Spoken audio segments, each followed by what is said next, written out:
Over the years, the NBA has came up with some strange and unique policies. In this video, I will be going over 7 accessories that the NBA has banned.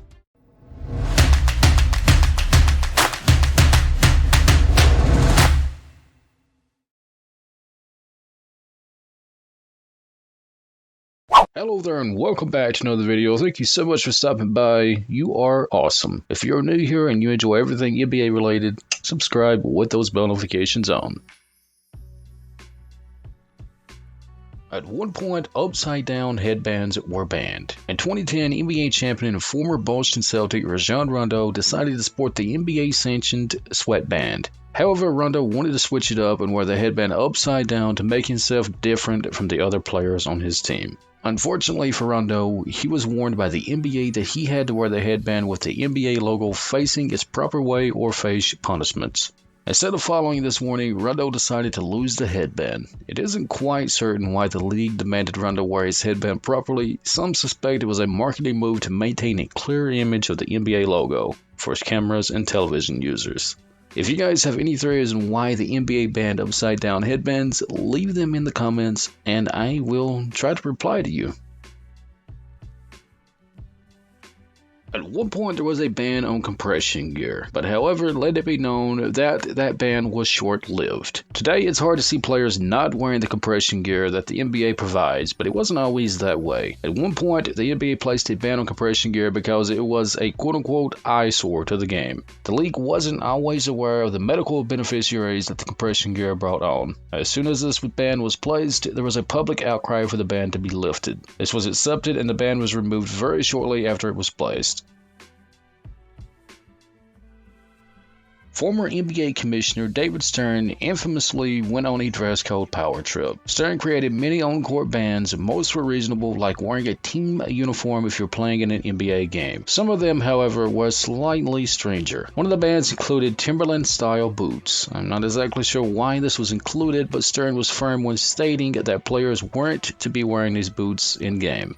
Personally, I would like to see this ban lifted and Timberlands could finally be the official shoe of the New York Knicks. LeBron James famously took his talents to South Beach in 2010. Cavaliers fans had every reason to be angry. His return to Cleveland was greatly anticipated by many. One thing that was certain was that Cleveland fans wouldn't greet him well. Before his return on December 2, 2012, the NBA executives were investigating anti-LeBron merchandise like hats, t-shirts, and signs. It was discovered that many t-shirts were in circulation locally within the city of Cleveland with hateful statements directed at LeBron James. As a result of this discovery, the NBA warned fans not to wear these clothes to the game and even placed extra security to the entrances to ensure nobody had any such clothing or hateful signs. The black mask was banned from the NBA, but first of all, the reason that NBA players wear that mask is to protect their faces after suffering an injury such as a broken nose or other facial injuries. Popularized by LeBron James but originally worn by Kobe Bryant, the black mask was considered magical by many NBA fans. Kobe Bryant first wore the mask for only a half of a game before removing it due to discomfort. The reason he had to wear it is quite funny. Dwayne Wade actually broke Kobe's nose, fouling him in the 2012 All-Star Game. Kyrie Irving wore it next and dropped an astounding 41 points. Finally, LeBron wore it last after breaking his nose in a dunk attempt on Serge Ibaka. LeBron sat out the rest of the game and played the following game against the Knicks. Apparently, he wore the black mask as opposed to the standard clear mask because the clear mask was not ready to be played with. Despite letting Kobe and Kyrie play in their black masks, LeBron dropped 31 against the Knicks and was not allowed to wear the mask again. The famous black mask has not been seen since. Many players have attempted to express themselves through unique qualities. For some players, wearing logos is their way of expressing their identity. However, in Section H, Item 5 of the NBA rulebook, there is a rule prohibiting non-NBA sponsored brands on any part of the player, excluding shoes. This has conflicted with players a few times. Iman Shumpert attempted to shave the Adidas logo into the back of his hair after joining them on a new deal. However, he was forced to shave it off, leaving a laughable triangle shaving behind his head. J.R. Smith also ran into some trouble with logos after he was asked to remove a Supreme compression sleeve from his leg pretty recently. This sparked outrage among the NBA community and from Smith himself. In response to this, J.R. Smith actually tattooed a Supreme shooting sleeve onto his leg. The NBA reached out to him yet again and told him he would have to cover it during games or face penalties.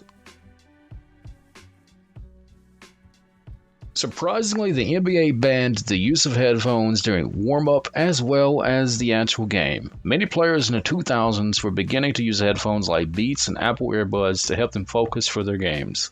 The NBA was not on board with this trend and announced that players would no longer be allowed to wear headphones on the court. Despite this, some players like Kevin Durant continue to wear headphones occasionally. I wonder if the league is going to ban AirPods next.